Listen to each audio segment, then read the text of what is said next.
Então, dando início à apresentação, primeiramente, boa tarde. Me chamo Alisson Torquato, sou engenheiro ambiental pela UFC e atualmente mestrando no programa em pós-graduação em Engenharia Física da UFRPE.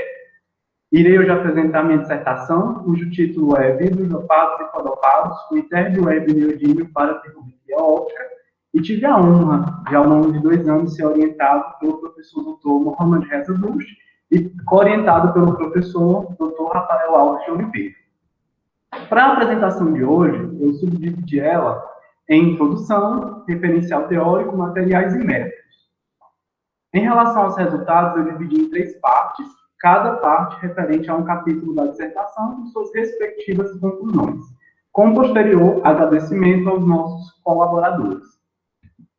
Dando início, de fato, à apresentação, falar de temperatura é falar necessariamente de um parâmetro que está intrinsecamente relacionado a como ocorrem fenômenos físicos, químicos e biológicos. E aí, biológicos, por exemplo, eu cito o crescimento de uma célula tumoral, que basicamente é detectável pela alteração da temperatura local do corpo que está sendo analisado. Em virtude da sua importância, então, aferir a temperatura passa pelo desenvolvimento tecnológico de sensores térmicos. Hoje, talvez vocês tenham mais conhecimento dos sensores de contato e também dos sensores de não contato. Nos sensores de contato, nós temos sempre relacionado a mudança de uma propriedade elétrica em função da temperatura. E aqui eu cito termopares, termistores. Um problema para esses tipos de sensores é que se você aplica ele, por exemplo, numa central termoelétrica, onde você tem ali, próximo às centrais, uma variação muito grande de campo eletromagnético. Então, você acaba perdendo a acurácia justamente porque afeta as propriedades que você usa para correlacionar com a temperatura. Igualmente aqui com sensores de não contato, que basicamente é fazer a coleta das emissões na região do infravermelho e relacionar com a temperatura. E aí, nesse caso, depende da orientação do objeto em relação ao seu sensor e da emisividade do corpo, o que é um problema, por exemplo, em temperaturas criogênicas. Em resposta a essas limitações, surge a termometria óptica. Mas, Alisson, o que é termometria óptica? É basicamente trabalhar com características de emissão do seu corpo e ver como ele se relaciona com a alteração na temperatura. Por exemplo, mudanças dos picos de emissão, alteração relativa de emissões com relação à sua intensidade ou tempo de vida dos estados excitados. Nessa dissertação, nós optamos por trabalhar principalmente com essa metodologia de correlacionar 2 transições que mudam em função da temperatura. Mais à frente eu vou falar mais sobre a metodologia em si. O objetivo geral dessa dissertação foi, então, avaliar como vidros teluretos, vidro de tungstênio sódio fosfato e assim como vitrocerâmica de alumínio silicato sobre precursor, uma vez codopados com íons terras raras, em alguns casos com nanopartículas de prata, poderiam ser aplicadas como sensores térmicos através da técnica de razão de luminescência. De uma forma mais específica, sempre que pegávamos as amostras, o objetivo era ver o cálculo do tempo de vida, espectro de absorção e emissão, bem como, no caso dos vidros teluretos, avaliar a influência das nanopartículas de prata nos parâmetros termométricos. Na parte do vidro de tungstênio sódio fosfato, avaliar como a concentração do cloreto de chumbo afeta os parâmetros de termometria óptica. E, por fim, observar em qual ambiente os íons terras raras apresentariam uma maior eficiência luminescente, se seria no vidro ou na vitrocerâmica de alumínio silicato. Bem, falar sobre íons terras raras é muito interessante, justamente porque sua configuração eletrônica permite que eles sejam vidados de interação com a matriz que você dopa eles.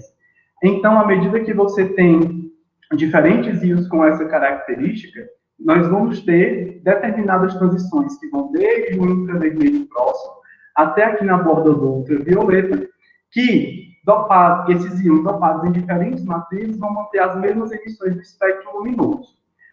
Sabendo disso, dessa característica luminescente desses íons, o nosso objetivo foi, então, escolher íons que possuem estruturas eletrônicas que têm níveis próximos de energia entre si. Justamente porque, a exemplo aqui do neodímio com seus múltiplos 4F, nós temos aqui níveis de energia distanciados em torno de 1000 centímetros inversos. Então, torna-se possível que a excitação térmica faça a uma redistribuição de população do nível inferior com relação ao nível superior. O mesmo ocorre aqui com o nível 2H1,5 e 4S3,5 do herpes. Então, de fato, o que nós queremos verificar é como o aquecimento das amostras dopadas com esses dois íons, que eu mostrei aqui nesse slide, vão se correlacionar com a temperatura. E então surge o fenômeno de acoplamento térmico, que é justamente pelo fato desses níveis de energia estarem bem próximos, é possível que, com o aumento da temperatura, esse seu nível inferior, NB, procure o seu nível superior, NA. Isso, consequentemente, leva a uma variação das suas respectivas emissões. Então, você pode fazer a razão dessas emissões e fazer com que o seu vidro tenha uma curva de calibração relacionada à temperatura. Essa curva de calibração relacionada à razão dessas duas emissões é dada pela degenerescência dos níveis, probabilidade de transição radiativa, bem como a sua frequência. E aparece aqui um fator exponencial relacionado à mecânica estatística de Boltzmann, que é justamente a redistribuição desses estados de energia. Geralmente, sempre nós vamos avaliar essa função em função do seu monólogo mais à frente. Dois fatores são de suma importância, então, para avaliarmos o quanto a mudança dessas intensidades em função da temperatura estão aptas a serem aplicadas como sensor. No primeiro caso, é a sensibilidade absoluta, que é basicamente dizer o quanto essas razões mudam em função da temperatura, que é derivar essa função. E aí, quando a gente deriva, nós vamos obter de novo um parâmetro que depende dessas razões, vezes a diferença de energia dividido pela constante de Boltzmann, T². E aí, no caso, alguns autores usaram até 2015 essas fórmulas como forma de comparar diferentes sensores. Só que nós observamos que essa sensibilidade absoluta depende muito de como você calcula essas razões. Então, para tirar essa dependência, sugeriu-se, após algumas revisões bibliográficas, a criação da sensibilidade relativa, que é basicamente dividir a sensibilidade absoluta pelas razões que você considera ao longo do cálculo. Como materiais e métodos, ressalto que esses vídeos não foram sintetizados por mim, na verdade foram cedidos pelos nossos colaboradores, sendo que todos os três vidros, e a vitrocerâmica, foram feitos pelo método de aquecimento e resfriamento. Nesse caso, os vidros zinco-teluretos mudam apenas em suas composições a presença ou não de nanopartículas. Nesse caso, R1AG1 denomina-se aquele vidro de zinco-telureto com 1% de nanopartícula, e, por conseguinte, R1AG2 daquele com 2% de nanopartícula. Posteriormente, analisamos o vidro de tungstênio sódio fosfato, que mantém constante as suas concentrações de íons terras raras. O que muda de uma composição para outra é apenas a concentração do cloreto de chumbo. E, por fim, a matriz de alumínio e silicato, que foi transformada em vidro por meio desse tratamento térmico para aliviar o estresse interno, e, posteriormente, para a formação da vitrocerâmica, para aplicar esse tratamento térmico. E aqui eu ressalto que essa composição passa um pouco aí de 100%, justamente porque o sério e o neodímio, nesse caso, foram adicionados em excesso.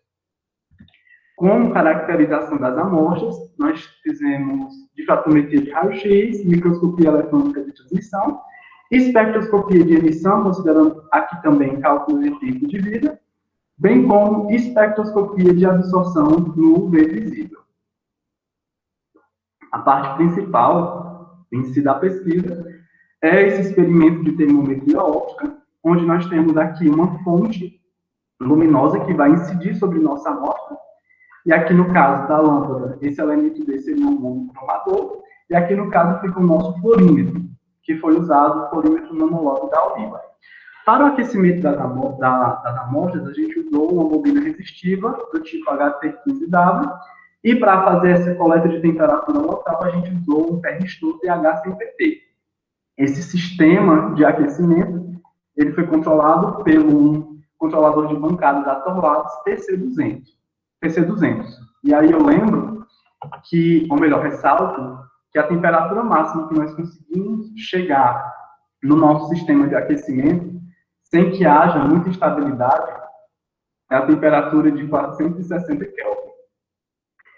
Agora, entrando de fato nos resultados, os vidros de zinco teluretos, cotopatos com R em nanopartículas de prata, sob análise de MET, verifica-se a real incorporação dessas nanopartículas, e aqui no caso são nanopartículas de tamanho médio de 12 nanômetros, com a dispersão de 4 nanômetros para mais ou para menos, sendo que nesse caso, embora estejam de fato incorporadas no vidro, nós observamos que a banda de plasma relacionada a essas nanopartículas não puderam ser identificadas na espectroscopia de absorção do EVIS. E aí, nesse caso, nós consideramos que é justamente porque, em vidros teluretos, devido ao índice de refração ser aproximadamente 2, essa banda de plasma é deslocada para essa região aqui verde e acaba sendo sobreposta às emissões do R.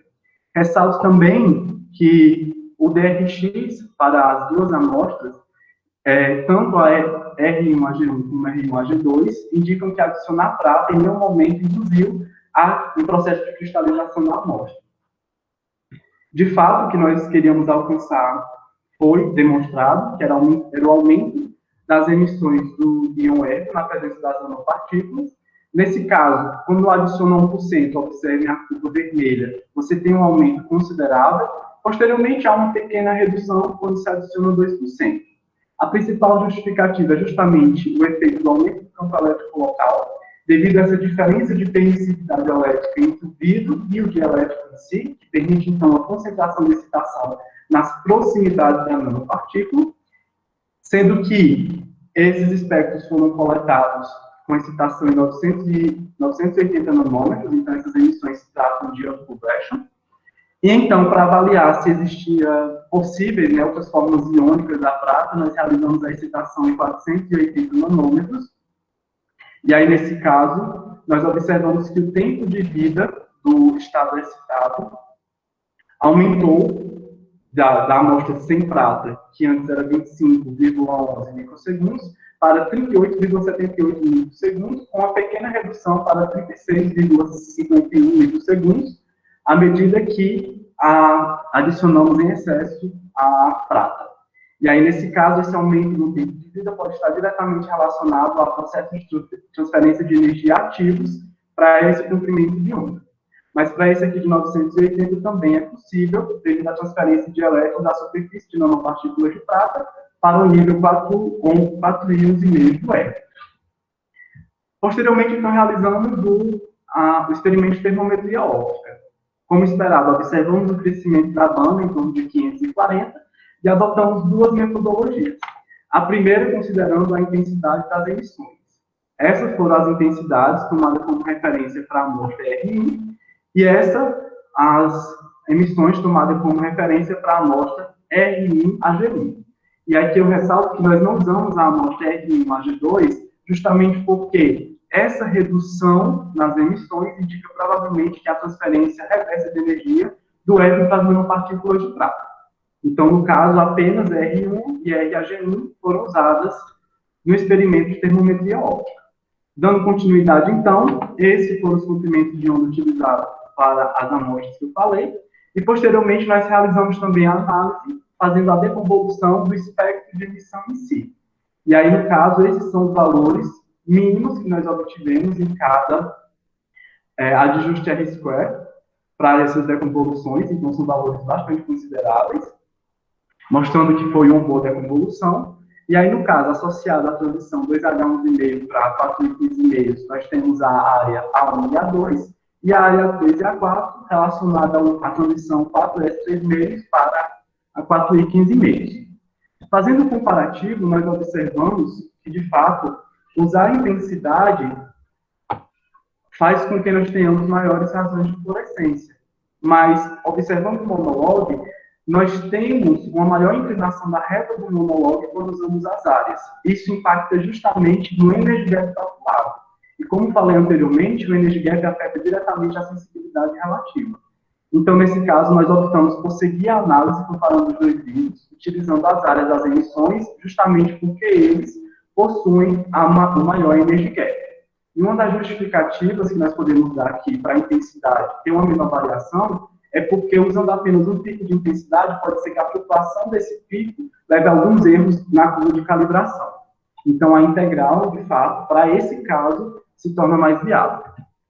E uma coisa bastante interessante que a gente verificou que é justamente observar que adicionar nanopartículas aumenta a razão de fluorescência. Em 2018, relatei isso para o dos óxidos puretos, e ele relata que é justamente porque a nanopartícula de prata consegue absorver a emissão verde e dissipar na forma de calor nas proximidades das nanopartículas. Só que, no nosso caso, isso não é tão interessante, porque nossa excitação em 980 nanômetros foi com um laser de 230 mW. Então, é uma potência muito baixa comparada às que ele usou nesse artigo. Então, duas explicações surgem para explicar por que adicionar nanopartículas aumenta essa razão de fluorescência. A primeira é que o nível superior do acoplamento térmico é totalmente influenciado pelo parâmetro ômega 2 de Joule.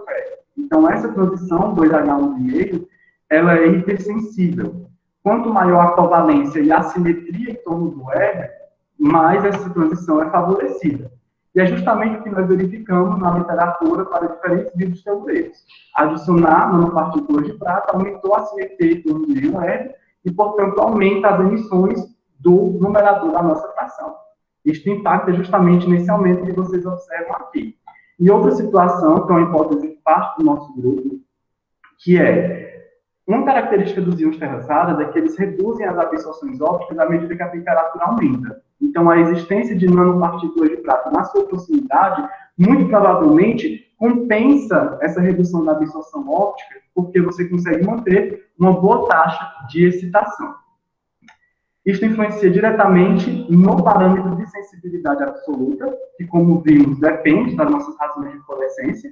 E aí, nesse caso, observa aqui o eixo à minha esquerda, preto. O máximo que nós chegamos é aproximadamente 19,4, 10 a menos 4, que é o menos 1, para a amostra sem prata.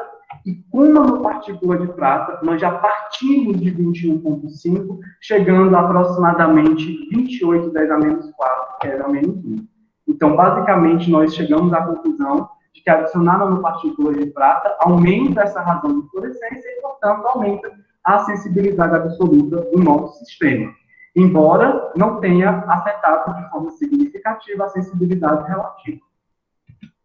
Por fim, para essa primeira parte de resultado, nós temos que o aumento das emissões do espectro visível é justamente devido aos efeitos plasmônicos, do aumento do campo local e possível transferência de energia, bem como o aumento na taxa de excitação e assimetria do íon hélio leva a maiores razões de fluorescência. Observamos também uma diferença entre usar a intensidade e usar a área da emissão, sendo que, nesse caso, a área acabou tornando os valores de diferença de energia maiores. E, por fim, observamos que a adição de nanopartículas aumentou a nossa sensibilidade máxima de 1,9 para 2,8 na escala de 10 a menos 3, que é a menos 1, indicando, então, um aumento de aproximadamente 44%. Próximo passo da pesquisa, então, foi estudar como o fluoreto de chumbo afeta os parâmetros termométricos. E aí eu relembro aqui a composição para vocês, lembrando que o que está mudando aqui é apenas a concentração do fluoreto de chumbo. Mas, Alisson, por que adicionar ITERB junto com o hélio no vidro? Nesse caso, infelizmente, o hélio ele possui uma baixa seção transversal de absorção em torno de 980. Então, convém adicionar ITERB para que, através de transferência de energia entre eles, você consiga uma maior conversão ascendente de energia. Isso fazendo a excitação, mais uma vez, de 980 nanômetros. Primeiramente, o que a gente observa é que, para os espectros de emissão com excitação em 980 nanômetros, nós temos que a amostra da SPD, que é essa amostra só com 10% de chumbo, ela tem uma emissão maior do nível 2H11,5, se comparado ao 4S3,5, com relação a essa amostra 50 pp. É nítido, certo? Essa diferença. Então, por que essa transição 2H11,5 para o nível 4,15,5, né, o estado fundamental do hélio, é tão afetada quando adiciona o fluoreto de chumbo? Primeira consideração aqui é que você está tirando o oxigênio das redondezas do hélio e está adicionando o Pu, que é mais eletronegativo. Então, isso tem uma tendência a tornar o seu vidro com ligações mais iônicas. Essa observação, de fato, já tinha sido feita por Nard, estudando esse mesmo vidro com a Europa, e ela já tinha observado que o aumento do fluoreto de chumbo reduz esse parâmetro ômega 2 de Gigapé, que como nós vimos, é diretamente relacionado a essa transição 2H11,5. E aí, nesse caso, confirma-se que adicionar mais cloreto de chumbo aumenta a simetria do sítio do hérbio, assim como o caráter iônico dessas suas ligações. Mas, ao mesmo tempo que você tem essa mudança química, que inicialmente pode parecer não tão vantajosa, você tem uma mudança nos modos vibracionais da matriz. E aí, Nard destaca esse deslocamento do maior pico Raman, de 665 centímetros inverso para 630 centímetros inverso, quando você aumenta de 10% de chumbo para 50% de chumbo. Isso afeta diretamente o nível de vida dos estados excitados. Olha que interessante. Fazendo a excitação em 480 nanômetros, nós temos que, inicialmente, a amostra da SPB tem um tempo de vida de 35 microsegundos e, posteriormente, ela passa a ter um tempo de vida de 64 microsegundos, quando você tem 50% de cloreto de chumbo. Então, isso já é um forte indicativo de que adicionar mais cloreto de chumbo afetou os modos vibracionais da matriz, principalmente com relação ao decaimento multifono desses níveis para os que estão abaixo deles. E mais à frente eu vou falar sobre isso. Mas, dando prosseguimento, então, o que nós temos é que a amostra da SPB, submetida à variação de temperatura, tem um crescimento robusto em torno de 530, da mesma forma que a amostra 50 pb tem um crescimento aqui robusto em torno desse pico em 529. E aí, nesse caso, o que nós observamos é que, embora pareça mais vantajoso fazer termometria com a amostra da SPB, esse pico aqui de referência, utilizando aqui essa razão, ele só cresce 2,2 vezes. Enquanto esse pico aqui, em torno de 529, na amostra 50 pb, ele cresce 3 vezes. Então, significa dizer que a amostra 50 pb mostra uma amplificação maior dessa intensidade em função da temperatura. Fazendo, então, um monólogo dos nossos dados, ambos tiveram ótimos ajustes lineares, e algo me chamou a atenção. A diferença de energia para a amostra 10 pb é bem pequena se comparada com o que nós esperávamos do seu valor espectral. Enquanto a amostra 50 pb, esse valor chega mais próximo do valor espectral. Para fazer esse cálculo, nós fizemos aqui o cálculo de desvio, que é a diferença do que tem no espectro de absorção para o que é calculado no experimento de termometria óptica. E aí nós observamos que esse desvio é 51% para a amostra 10 pb e apenas 1,5% para a amostra 50 pb. E aí, nesse caso, uma das explicações que alguns autores dão é que quanto maior for esse desvio do valor espectral com o valor calculado no experimento de termometria, é a participação de mais fenômenos não radiativos. E é justamente isso que nós buscamos estudar. O que acontece? Ao mesmo tempo que nós temos o acoplamento térmico aqui entre esses dois níveis, quando você aumenta a temperatura, você tende a aumentar as taxas de decaimento multifono deles com relação aos que estão abaixo. E aqui nós estamos interessados nesse nível aqui, 4F9,5, porque dele parte a emissão vermelha. Então, nesse caso, vejam a amostra da SPB. O pente por temperatura dessa transição foi muito pequeno. Isso pode estar diretamente relacionado à relaxação multifono dessa matriz ser mais intensa do que o acoplamento térmico. Então, justamente por isso, ela tem um desvio tão grande do valor calculado do experimento de termometria óptica para o valor experimental. Ou melhor, para o valor do espectro de absorção. Diferente da amostra 50 pb, que nós percebemos que provavelmente existe um favorecimento do acoplamento térmico às custas da relaxação multifono. E aí, nesse caso, você consegue ver que essa transição com o aumento da temperatura decai com mais rapidez. Então, além de aumentar o tempo de vida desse estado excitado, nós também verificamos que, muito provavelmente, há um menor decaimento multifono em direção ao nível 4F9,5, à medida que você adiciona mais cloreto de chumbo. Em que isso afeta a termometria óptica? Então, mais uma vez, vamos olhar a sensibilidade absoluta e sensibilidade relativa. Sensibilidade absoluta, eixo aqui sempre à minha esquerda. Vejam que para a amostra da SPB, vocês chegam a um pico em torno aqui de 380 Kelvin e depois decai a sensibilidade absoluta. Enquanto para a amostra 50 pb, você tem um crescimento contínuo dessa sensibilidade absoluta. E uma das coisas, então, que nós verificamos é que justamente adicionar mais cloreto de chumbo desloca o máximo de temperatura, ou melhor, o máximo da sensibilidade absoluta, para temperaturas maiores. E aí, nesse caso, a temperatura teórica prevista para acontecer esse máximo na amostra 50 TB seria em torno de 527 Kelvin, que já é bem distante de onde nossos equipamentos poderiam alcançar. Além disso, nós temos um ganho considerável de sensibilidade relativa, que antes ela é dada para a amostra da SPB por esse polinômio inverso, e posteriormente passa a ser dada pela amostra 50 TB por esse polinômio inverso de 1053,4 t quadrado. Então, como conclusão dessa parte de resultados, nós temos que o aumento do fluoreto de chumbo, ele aumenta o caráter iônico da matriz e a simetria do sítio do F nessa matriz, ao mesmo tempo que ele modifica a cinética do decaimento multiforme em direção a esse nível. E isso é muito importante para tornar o tempo de vida maior e fazer com que o acoplamento seja mais eficiente, como vocês viram, bem como nós temos um deslocamento do máximo de sensibilidade absoluta para temperaturas maiores, e, por fim, um aumento considerável de sensibilidade relativa na presença de mais fluoreto de chumbo. Concluído, então, os resultados, vamos para a parte C. O que acontece? Cério e o neodímero é bastante estudado em termometria óptica, justamente porque ele possui emissões entre 750 a 890 nanômetros, que é de bastante interesse para a biomedicina, certo? Justamente porque aí se localiza a primeira janela biológica.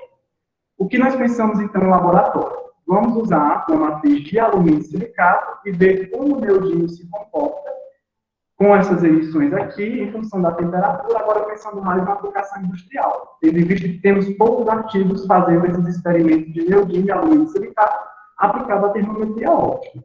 E é interessante porque o alumínio e silicato, ele possui uma transição vida superior a cálculo genético, por hidrato, então a chance dele ser aplicado em um ambiente industrial com temperaturas bastante elevadas é muito grande. E aqui eu relembro a composição para vocês, os tratamentos térmicos que diferem entre as duas amostras. Então, nós passamos a analisar como a banda 756 cresce em função do acoplamento desses dois níveis. Para a nossa surpresa, não tem uma diferença tão significante entre o vidro e a vitrocerâmica, por mais que nós esperássemos que a vitrocerâmica fosse ser mais eficiente. E aí, nós tomamos esses comprimentos de ondas de referência para o vidro, certo? E esse aqui para a vitrocerâmica. Para a nossa surpresa, o monolog do vidro deu certinho, deu ok, durante todo o intervalo da temperatura, com a diferença de energia em torno daqueles níveis que eu falei, 4F7,5 e 4F5,5, de 925 centímetros inverso. Só que a vitrocerâmica, ela apresentou um pequeno desvio aqui, próximo à temperatura ambiente, e aqui eu ressalto que esse gráfico está em função do inverso da temperatura. Enfim, nós temos então aqui um desvio, certo? Próximo aqui à temperatura ambiente, que impossibilita que esse vidro seja usado por essa metodologia de níveis acoplados durante todo o intervalo de temperatura, desde a temperatura ambiente. Ele só funciona só a partir dessa temperatura. Devido a isso, então, nós continuamos a analisar só esse vidro aqui, só o vidro de alumínio e silicato em si. E aí, nós chegamos a valores de sensibilidade absoluta, sempre aqui à minha esquerda, certo? Próximo, com seu valor máximo aqui próximo a 0,7. Só que aqui nós testamos comparar com outras matrizes de microcristais e cristais, já que é o que mais tem sido reportado por neodímero. E aí tem um detalhe bem interessante. Nós conseguimos chegar a valores de sensibilidade relativa superior a matrizes que geralmente têm energia de fórmula entre 800, 500 centímetros inversos. Então, esse é um resultado muito interessante, porque com o mesmo acoplamento nós conseguimos chegar a uma sensibilidade relativa maior. Posteriormente, então, nós realizamos essa medida 3 vezes, com 3 ciclos de aquecimento e resfriamento, e chegamos a uma repetibilidade superior a 98,5%, indicando que, de fato, essa repetibilidade do vidro alumínio e silicato é comparável ao que já vem sido reportado por outros cristais. Como último passo da pesquisa, então, nós passamos a ver como as emissões a partir do nível 4F3,5 podem estar relacionadas com curvas de calibração, certo? Porque nós temos os picos em 900, 1064, próximo de 1333, que poderiam sofrer algum quench e criar uma curva de calibração com eles. E aí, nesse caso, ao invés de sofrer um quench significativo por temperatura, nós verificamos o surgimento de uma banda 1200. E aí nós passamos a fazer a razão de 1.200 pelo pico em torno de 1.064. E aí, nesse caso, fazendo a razão, usando esses comprimentos de onda de referência para o vidro, e esse para a vitrocerâmica. Por que nós pensamos em fazer isso? Porque, muito provavelmente, essa banda 1.200, ela surge do acoplamento térmico do nível 4F3,5 e 4F5,5. Vejam só, fazendo a excitação em 800 nanômetros, que foi a que nós usamos para criar essas emissões aqui, de 900, 1067, 1336, nós vamos ter uma relaxação do tifone do nível 4F5,5 para o nível 4F3,5. E aí sempre vamos ter essas emissões aqui.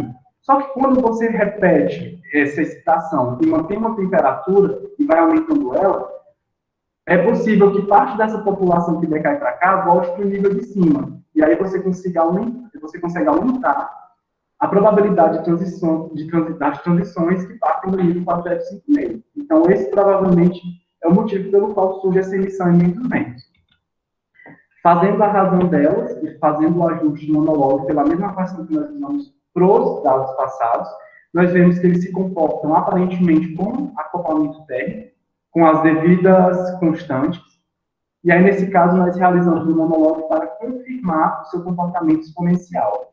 Transformando essas constantes aqui da vitrocerâmica em diferença de energia, nós temos o valor de 1.040 centímetros inversos. E já para o vidro, nós temos um valor um pouco inferior de 972 centímetros inversos, que são justamente relacionados à diferença entre esses dois níveis de energia. Então, mais uma vez, corrobora-se que, muito provavelmente, o surgimento dessa banda em 1.200 é fruto de acoplamento térmico. Avaliando os parâmetros termométricos, nesse caso, chamou a atenção aqui a sensibilidade absoluta, que desde o início do experimento é superior, a sensibilidade absoluta do vidro, da vitrocerâmica é superior ao do vidro. Isso, de certa forma, já era esperado, justamente porque, provavelmente, o neodímio pode estar incorporado em sítios cristalinos de granita, como já reportado por Achar, Mola e outros trabalhos.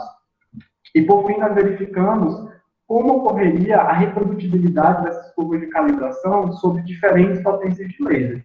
E aí o que nós verificamos é que as razões usando a banda de 1.200 são reprodutíveis, basicamente reduzindo pela metade a potência incidente do laser. Embora, observe aqui os círculos vermelhos, nós tenhamos observado uma maior dispersão desses dados quando nós reduzimos a potência do laser. Então, como conclusão dessa terceira parte, nós temos que o acoplamento térmico desses dois níveis gera uma boa sensibilidade relativa, inclusive superior às amostras cristalinas que eu mostrei.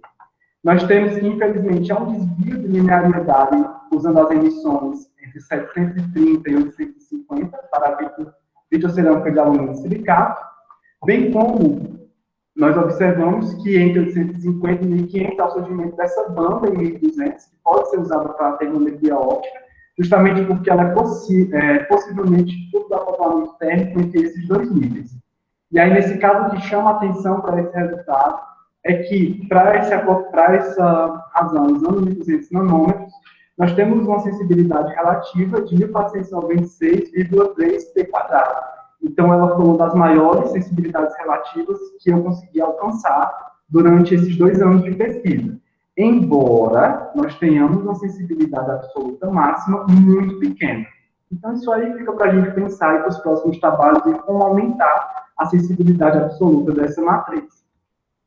Durante os 2 anos de pesquisa, consegui publicar 2 artigos.